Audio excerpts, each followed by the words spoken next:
À la Cité des Sciences de la Villette, il n'y en a presque que pour Star Wars. Une réplique de l'appareil de course d'Anakin Skywalker trône au milieu du hall, alors que la respiration asthmatiforme de Dark Vador résonne en fond sonore. Un étage en dessous, au carrefour numérique, la foule se fait moins pressante. Tout y semble plus calme. Normal, nous sommes dans les coulisses du jeu vidéo. Quelques bornes pour tester les dernières consoles de jeu à la mode, un atelier où l'on teste un skateboard interactif et sans roue, ou encore un tapis de danse. Dans les vitrines, des consoles sorties de la préhistoire informatique comme la NES de Nintendo de 1986 et surtout le célèbre jeu de tennis Pong d'Atari datant de 1975. Mais les coulisses, ce sont surtout des ateliers et des tables rondes pour mieux appréhender le monde des jeux vidéo dans sa logique économique mais aussi sociale.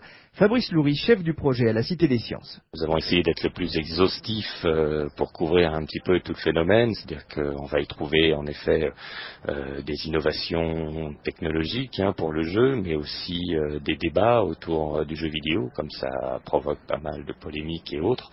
Donc on essaye de présenter le maximum de choses, ne serait-ce que de tester les jeux, d'essayer de découvrir de nouveaux jeux, les jeux en réseau par exemple, mais aussi de fabriquer son jeu et de découvrir son histoire, et quels sont les acteurs dans la chaîne de montage d'un jeu vidéo par exemple. Ça s'adresse plutôt aux parents ou aux enfants? À vrai dire, on essaye de toucher les deux.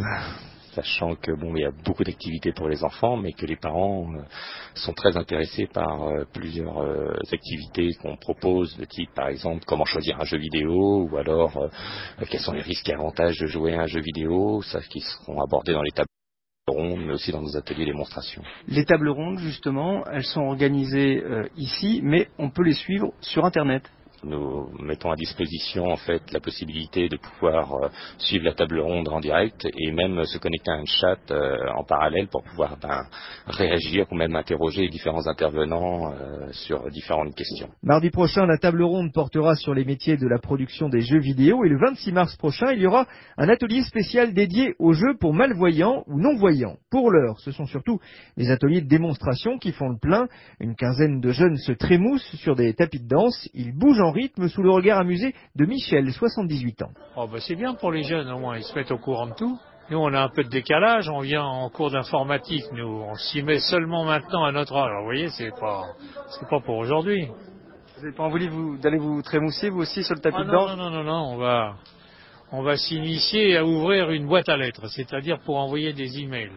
Les coulisses du jeu vidéo se refermeront sur leur secret le 2 avril prochain. La chronique multimédia de Pierre Fay que vous pouvez réécouter grâce au podcast d'Europe 1 quand vous le souhaitez, en téléchargeant cette chronique sur notre site, et c'est gratuit, www.europe1.fr. Et puis depuis cette semaine, grâce au podcast vidéo, vous pouvez voir les coulisses de votre station préférée, et vous pouvez voir également le visage de Donald Vidal-Revel.